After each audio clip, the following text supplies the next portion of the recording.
Hello and welcome back to the second episode of my MotoGP 20 career mode. Now if you haven't seen the previous episode, I do recommend you go check it out so you can see sort of what we've done so far with the team. Obviously we signed for DHL Honda, so I do recommend you go check that out. We'll leave a link to a playlist in the description that will have, well, so far only 2 videos, but I'll keep adding every episode to it, so there'll be a playlist of the MotoGP 20 career mode linked in the description below. If you're not watching it when it first comes out, there might be more videos there, but if not, then there'll probably only be 2. Anyway, in the last episode, obviously we had the AI set to 80% by accident, and I set it to 120 at the end of the episode then for the next one, but I've since thought that that's probably a mistake because 120 is going to be a bit too high, so I did a little bit of testing to find out what the best difficulty to use is, and I'll go with 100 for now. That seems to be about the best one, maybe, obviously because I'm still getting used to the game, of course, and I think the AI are genuinely a little bit better this year. They finally have seem to maybe have upped their pace a little bit, but it is only day 2 of the game, of course, so we could be absolutely thrashing them in a few weeks' time. But we'll have a look at the research and development then. We need 250 to develop this carbon reinforcement, so I think I'll do that. We'll develop that node, and we'll put everybody on it again. Right, so now it'll take 2 weeks to get that part done. And can I actually put anything on here without assigning staff? No, I can't. How much does it take off this one if we remove the engine guy and bring him over to here? If we put Adam Martin on here, it'll take 6 weeks to get this engine done.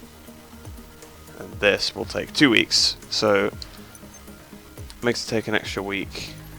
So I think we'll leave this for now then, so we'll just do this. We'll get the frame fully done and we'll have a look at the engine then after that. So we'll advance forward a week. Well, there's new candidates available again for the chief engineer and the data analyst, so we'll have a look at those again. So we've got Alvaro Rivas again. He's a good aero guy, so if we were looking for aero that would be good. But there's no aero in this category, so I'm not going to want him. Again, the same thing with this guy. Oh, this is the new candidate, and he's good at ECU, but there's no ECU in this category, so I think I will refuse these guys. Let's have a look at the data analyst then. So again, an aero person, the Jamie Ferrer guy. I butchered his name last time, and I realised afterwards that it's just Ferrer. It's not very hard to pronounce, but there you go. But he's an aero guy, and again, there's no aero in Moto 3, so there's no point hiring him right now anyway. And obviously once we get further up the ladder, there'll probably be better people to hire anyway. She'll take away from the engine, which is why I hired the other woman, was for the engine. Yeah, both of these, so I don't really want any of these. Not gonna lie. They are slightly cheaper. Well, actually, this person's way more expensive. Peter Kowalski is way more expensive. It gives us a lot of a boost on the frame, so if we ever needed that for the frame, although we've almost done the frame already and we've not even got to round 2 yet, so there's no point going with that. I think we'll refuse both of these. So then I got a notification to go onto this section. This is signing for the official teams then. So a lot of them are interested, it seems. I guess obviously we won the first race. That'll be why they're interested. The Sky VR46 isn't interested, neither is the 658 team or the Leopard team.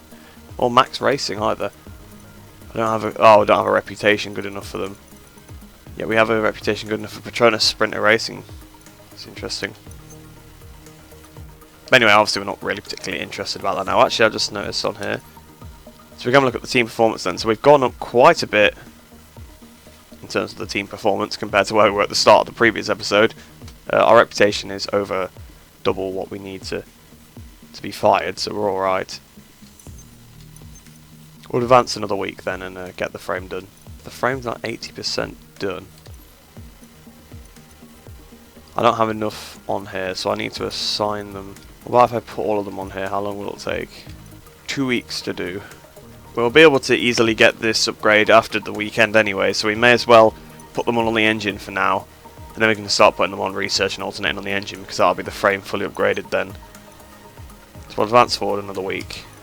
So then, obviously, the next thing available is the American GP. I actually forgot that second on the calendar. I thought we'd probably be going to Argentina before I booted it up, and then I realised that actually no, this year they swapped them around.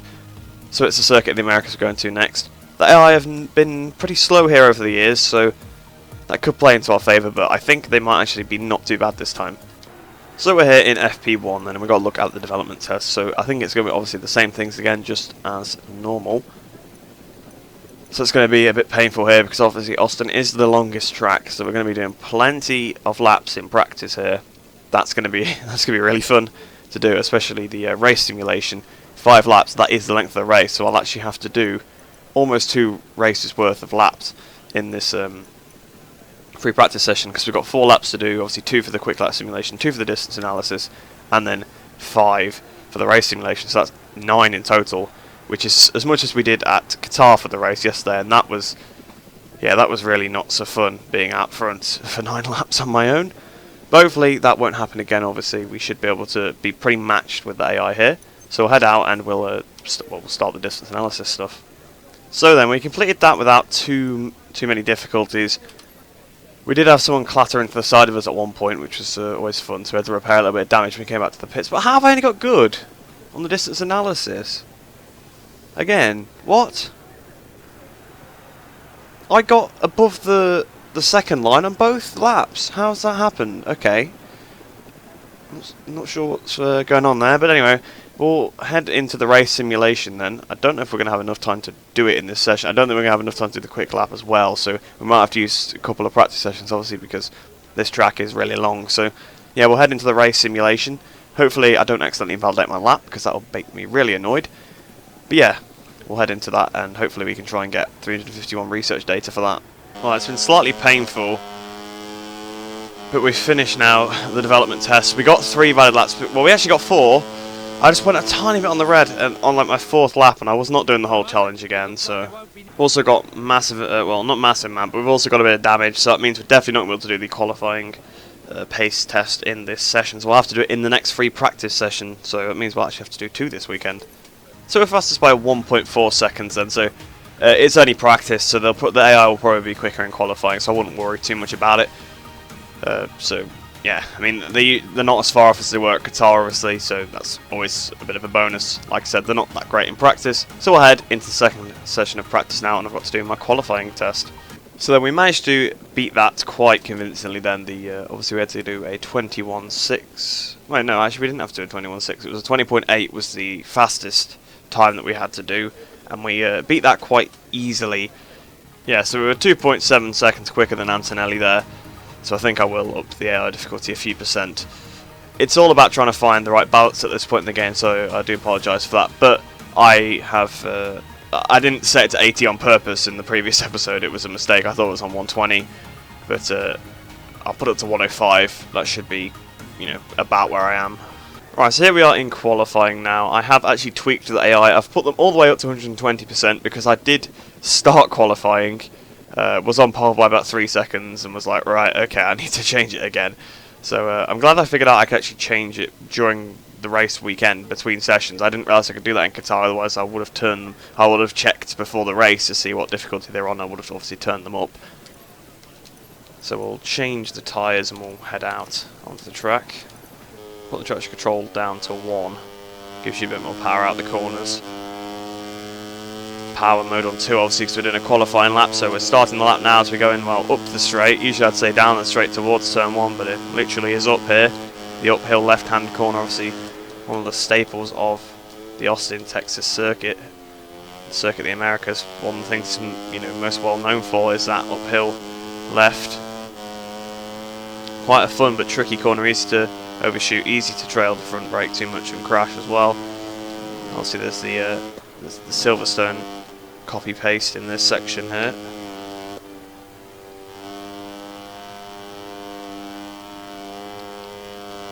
So obviously we're going red so far, but that's because no one's set a lap, so that makes sense.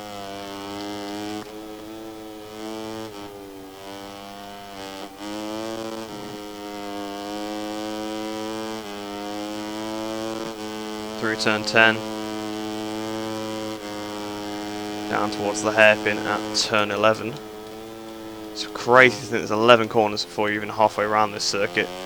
Obviously it's the longest circuit in the calendar, on the game by quite a way. So 109.2 in that section there. It's actually pretty decent, that. if I'm remembering the MotoGP times through that section correctly, it's only a few seconds off that. So like 6 seconds or so. So we're going into turn 12. Running it through 12. Going towards the right-hander of turn 13. Unlucky for some.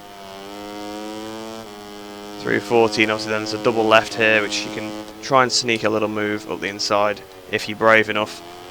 But it can be quite difficult to get the move done. If you remember when we did the night race on MotoGP 19 here, Rossi dived up the inside and we had the collision through the long turn 17. Well, it's actually 2 corners. It's like basically one double apex corner, but it's counted as 2. So you go flying into turn 19, then flying through 19. Going towards the final corner, turn 20. Again on the power nice, only flying through the apex, up towards the line. Then what's the time going to be? 1:17.3. Sorry, 2:17.3. I'm so used to saying like a 1 minute point something, but it's actually a 2:17.3 there. So we'll head back to the pits and we'll see if that's quick enough for pole position. Right then, so something has happened here with the game, because the AI are now 4 seconds off the pace, even though they're on 120%, and they actually are this time because I set them to that. So, yeah, that's a bit weird. Hopefully they are not this far off the pace in the race. In fact, I'll even show that they're on 120% in a minute, but yeah, I'm not sure what's gone on there.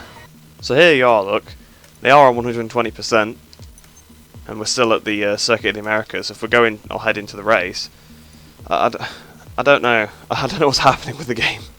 So we're down on the grid then, and Fenati and Agora are alongside us on the front row.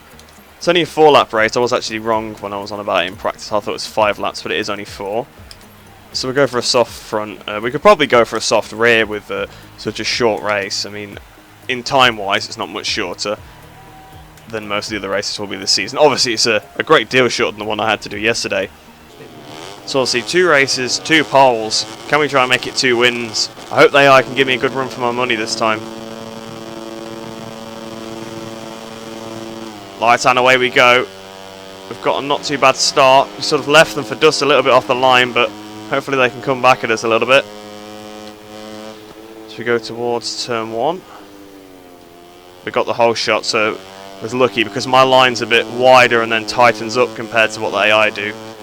And they like to dive up the inside when you leave a bit of a gap, which obviously would not be ideal, so the fact we got the whole shot was very much helpful. So we got half second then by around halfway around the lap. So Fenati is pretty close to us. Austin is one of those tracks where it's quite strange. The start-finish, well, the starting line is so far up the straight you can actually set fastest lap of the race on the first lap. As you saw, obviously a 1:09 still in that section, which is not far off our qualifying lap from a standing start. Though Fenati is really trying to close up to us here, so it seems like the AI have definitely stepped up their game for the race, which is fun. That's what I wanted. So over the line at the end of the first lap then, we've got 1.5 seconds, so we put a lot into Fenati in that last section. So is that where the AI are losing the time? In the last sector? I think so. They do seem closer than in qualifying, but still too slow. So I think maybe I think the AI are just pretty slow at Texas like normal, so it's unfortunate that we're having 2 front-running races in a row, one being my fault of course, the other not. Hopefully at Argentina it would be nice and close between us all. So 2:17.7 then on that lap. Also got 3.4 seconds, so we are pulling away. So starting the final lap then, another 17.7, so we are lapping very, very quickly. I will give the AI that, but we've absolutely left them for dust here. So it seems like Austin is still a very weak track for them. Obviously I've improved by about 5 seconds over the course of the weekend as well, which makes it quite difficult. I was doing like 22s in the first free practice session on the first few laps, but then now I'm doing like 17s, so that's what's it's been very strange, the amount of time I managed to gain. It's just such a long circuit. There's so many places to gain time, and obviously there's just finessing the bike as well. You sort of get more used to how to handle it. Out the last corner, up towards the line then. Oh, we backed it off majorly on that lap. We did a 2:19 on the final lap. But oh, that's a cool celebration. I hadn't seen that one before. So in the end then, we won by 5.2 seconds. Obviously the AI were a lot faster than they were in qualifying, so I'm not sure what happened there. But yeah, they just don't have the pace at Austin, it seems. I was basically doing 17.7s for, well, virtually every lap except the first and the last one. I mean, obviously there was only 4 laps in the race, but in the middle of the race, I did 2 17.7s in a row. So they couldn't keep up. So it seems like the Leopards are the riders that are closest to me, though, because Dennis Fodger, so another me first, Leopard second, with Dennis Fodger in second there. Yama Messias in fourth. So we'll have a look at see what that does to the championship then. So that does shake it up quite a bit. You can see lots of movers and shakers around. We obviously got 50 points. We've got the perfect 50 so far. Yama Messias now drops back to 17 points behind us. So we've got a pretty healthy lead. Dennis Fodger quite close behind him as well. So it is the Leopard boys in second and third there. Suzuki drops down to fourth. Romano Finati with that third place jumps up 4 positions out to fifth. Mino drops down a couple positions as well, so Iagura moves up 2 11th, 6 places, he didn't move up 11 places. So have a look at the team's championship then. So Leopard continue to lead, obviously they actually have been very strong so far, second and third in the championship. We're 12 points behind them, obviously with 50 points, and 658 are behind us, with Stelgarda Max Racing just moving ahead of Sky VR46 then. So we'll head into, well, we'll actually have to head into Parc Ferme first, then we'll head back sort of into the career hub, see the reputation that we've got, the R&D points we've got as well, and we'll have a look at maybe spending them before the next race in Argentina. So 2 races so far for DHL Honda, and 2 wins. So we are doing very well here, obviously absolute domination there in Austin, and it was legitimate domination as well, but I just genuinely didn't have the pace that I had. I had a good couple of seconds in hand over them, just from riding a little bit better. I can see why the lines they take are not efficient for carrying the corner speed here, and that's just why they lose the time. So we gained 5,200 reputation points, pretty decent, hefty amount there to have. And we gained 6,151 credits as well. So we got 900 points for the engine, so we'll definitely be able to do some engine upgrades. 350 points for the frame, and obviously the aero and the ECU don't matter in this class at all, so we'll ignore them. So obviously after that race now, the frame, the engine has finished that upgrade, so we can have a look at maybe upgrading the frame again. We don't have enough points actually to do it, that's interesting. So we only have 350, we need 400. So put them all back on the research for now then, so we can gain some more points from this week. So we'll have a look then. We've got some more notifications then it's a new candidate for the chief engineer. So we got Sebastian Simon, or Simon maybe his last name. But either way, he's not better, he's worse in the 2 areas we can actually upgrade, so we're going to refuse him. And the same for Cesar Delago, so we'll refuse him too. So I'll advance then to the next week here. So we're now at Argentina. We've got 14 notifications. We've got 12 on the contract search. So these teams are interested. So Petronas, Sprinter. Oh, in Moto 2 we've got some Moto 2 interest. So we could actually move up to Moto 2 already then. That's quite interesting. So Petronas, Sprinter Racing are interested. American Racing are interested.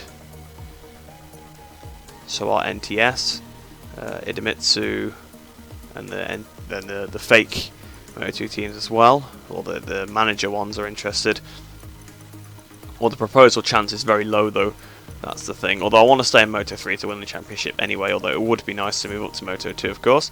And then most of the teams are not interested. Even some of the fantasy teams aren't interested. Let's have a look at Moto2, the MotoGP, sorry, no one is interested here, it's not a surprise, of course. But how much reputation points? Does it tell you how many reputation points you need? If we get info. Oh no, it's just telling me how to navigate this menu, okay. I'm guessing we've got some more on Moto 3 as well. I think all the Moto 3 teams are now interested after 2 wins from 2 races, yeah. There's no non-interested ones. And there's actually a good chance we can move to most teams now. Medium there for Estrella Galizia. High for Honda Team Asia and El Nieto. We could actually move to Grassini. If we wanted to, we could move to Tech 3, CIP. So we can pretty much move around the grid to wherever we want. But to be honest, I'll stay here because the max performance we could get is on max. And obviously we're not too far away from that, I suppose. So we'll have a look then at upgrading sections here. Can we upgrade this? So we'll finish off the frame then here. I feel like that's selected. No, we'll put everybody on it, because then that should not take too long to do, so it takes 2 weeks to do then. And we'll have a look at the calendar there, where does that put us? So obviously 1 week after Termas, and then there'll be 1 week, and then Jerez. So yeah, we can actually afford to do that. The frame will be here by Jerez, and then we can just focus entirely on the engine. We've actually got more notifications here though, so there's more new candidates for the chief engineer. Mario Bianchi. Oh, he actually is better on the engine by a tad. I'll leave him there. I'll leave him open. I think his money is the same by the looks of it, because I don't have any stats for that. So yeah, when we start upgrading the engine, maybe we'll have a look at getting him on board. But anyway, then we'll head into Argentina now, and hopefully it's not as easy as Austin was. So here we are then in Argentina, ready for free practice 1. So we get to do my favourite part of the weekend again, the practice programs. It doesn't seem very long since I was doing them. I suppose it was only about 5 laps ago, but 5 laps and a couple of scrolls through the menus ago. But yeah, we'll have a look then. We've got to do the distance analysis, the race simulation, and the quick lap simulation. I hope I can actually get excellent or perfect on here, but it seems like it just doesn't seem to want me to do that, because every time I get above the... Well, in Qatar I actually did get below the second line both times, but I got above the second line, so I was thinking, oh, that'll be perfect, or excellent at least anyway. I didn't even get... I got good again, so yeah, hopefully we can actually do the distance analysis and actually get the research data for it this time. So coming through the penultimate turn now then, we should hopefully get something decent out of the distance analysis. Over the line then, we go fastest in the session, and we get good again! We got good again! So the only thing I can get on this is good. I don't know if it's broken, but yeah, I did go above the second line again, so on both laps. Not really sure what to do. So we'll head then onto the race simulation now. We should be able to maybe then get a bit of a faster lap time, but the AI definitely seem to have brought something with them this time. They are much closer to me, which is nice. That's exactly what I wanted, but I'm only a 10th off the time threshold already for the best lap, the quick lap simulation, and that was on a medium with quite a bit of fuel in power 1 first few laps of the track as well. So I'm hoping that AI can really give me a good run for my money after this race here. Right, so coming to the end of the race distance, Honshu gets out of our way. We've just overtook Suzuki as well, going into the penultimate turn. Going over the line then. Oh, we've just done a 150.0 on that lap, but we actually got 5 valid laps on the race simulation this time. We've really wore those tyres out as well. So then we've still got 24 minutes, obviously with the track being a lot shorter. You can actually easily get the... it's 30 seconds a lap slower to Austin. Like, they're doing like 220s and doing like 150s here. So obviously it's a lot easier to get all of the race simulation, the distance analysis, and the quick lap simulation done in one session. So we'll do the quick lap simulation now, and then after that we'll head straight into qualifying. But it's looking pretty good for us so far. So out the last corner then, we absolutely destroyed the qualifying time, 150.4. We did a 2:49s, so 2 1-minute 49s, I mean. So we have actually done all of the objectives this time. So it's always nice. It's always nice to actually achieve them all properly, except the distance analysis. But I can't seem to get anything better than good on that. If anyone knows what I'm doing wrong, well, I've not really been showing the full laps or anything because it's boring. Just showing me riding around for like 2 laps, sticking to a really slow racing line. But yeah, I just keep getting good even though when I'm coming over the line, you can see that I'm above the second line, and it's like that on both laps. So I don't know why I'm only getting good. I don't know. Let me know if you guys have got the game, if that same thing's happening to you, because it could very well be a glitch, or it could just me being stupid and misunderstanding what you need to get excellent and things like that. Perhaps you have to be further above that line. So then, not too much in it in the end actually. We only got 1.8 seconds to Antonelli at the end of that practice session. So my guess is that they will definitely up their pace for qualifying, which means it should be pretty close between us all. So starting our qualifying lap then, over the line. Don't know what's happened to the power mode there, but there you go. Got it into power mode 2 now. So go into turn 1. You want to try and hug quite a tight line through here, but not too tight, because if you get on the curb, obviously it can slow you down quite a bit. One thing I have noticed about this game, well actually I'll be honest, if I said I noticed it, it'd be a bit unfair. One of my friends noticed that the RPM is higher when you've got the bike leant over, so I try and lean the bike over a little bit more just to get a bit more RPM out of it where I can. Obviously on the straights you don't want to be leaning too much. but through the corners, sometimes I'll put a little bit more lean into it than I need to, or lean for a little bit longer just to build the RPM up, and you can get a little bit of a better exit by doing that. So into turn 5. Go along turn 5, turning the bike. That turned really well there. You can use first gear quite a bit more.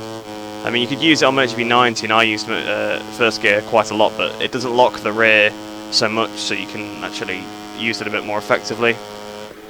Well, this could be all subject to change yet, because I haven't seen any day 1 patch or anything. It might have been included in the game, but I think they've probably updated. They might modify the physics a little bit. They did that last year when they added a patch. They they redid the physics really last year, and made the game a lot more difficult to play, I thought, for me anyway.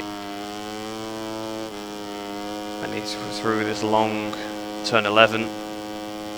Ran way too wide through it, but it's crazy to think that there's 11 turns in the first half of the track at Austin, but there's about 2-3 more corners after turn 11 at Argentina.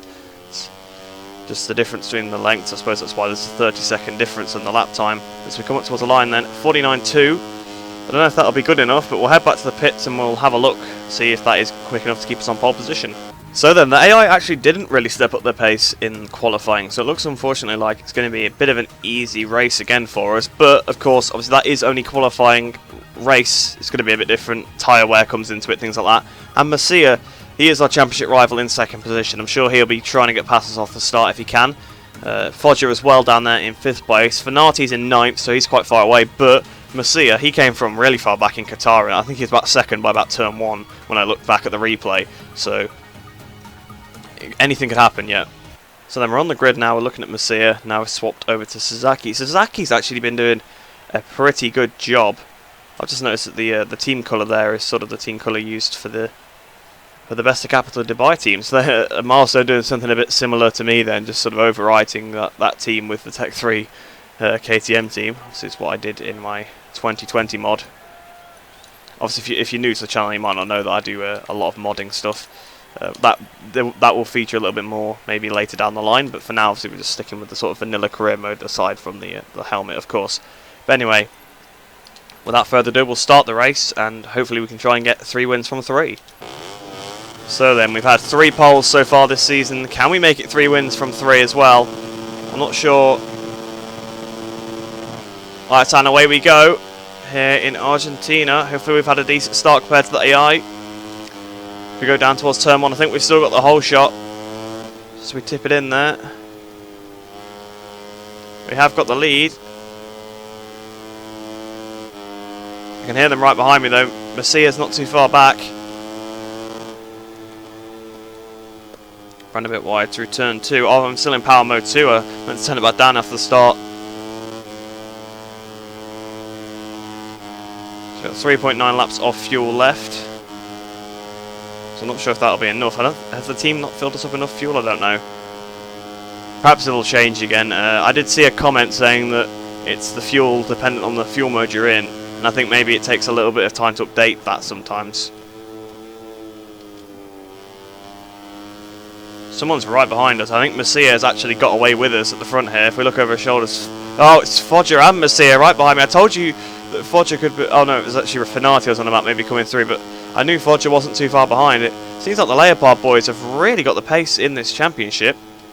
So Honda obviously really been the best bike. Obviously DHL Honda winning every race so far, but the 2nd and 3rd in the championship are the 2 Leopard boys on the Honda.